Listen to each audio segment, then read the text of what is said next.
आज मी waste Bengal कोलकातामध्ये होतो. तर बरेच दिवसापासून इंस्टाग्रामवरती रिंचन मोमोजचे मी भरपूर रील्स बघितलेत. तर त्यामध्ये त्याची स्पेशालिटी आहे रोज मोमोजची. तर भरपूर सारे त्याने व्हिडिओज टाकलेत अबाउट रोज मोमोजचे. तर बाहेर पाऊस असल्यामुळे हॉटेलवरतीच हे मी जाऊन तिकडे घेऊन आलो.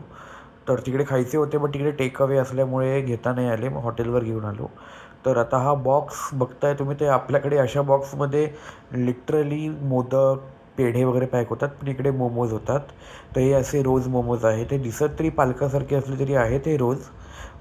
आता हा मोमोज आहे का मोदक आहे हेच मी या विचारात पडलं, पण ठीक आहे चला खातो. तर आता ही पहिली डीप आता ही खाऊन बघूया. ती बऱ्यापैकी ॲव्हरेज आहे. तिखट आहे का आंबट आहे हेच कळत नाही आहे. आता हा दुसरा डीप खाऊन बघू आपण.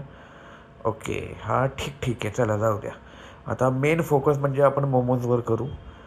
आता मोमोज, रोज मोमोज हातात घेतलेले आहेत आपण. तर हे खातोय, ठीक आहे, जरापैकी जरा जाड वाटतं त्याचं कोटिंग खूप. मला तरी ते नाही आवडलं. एक्सपेक्टेशन्स वर्सेस रियालिटीमध्ये खूप फरक असतो आहे आज परत एकदा समजलं. तर माझं तरी रेकमेंडेड आहे, आहे तुम्ही हे खाऊन बघा आणि तुमच्या रिव्ह्यूज द्या.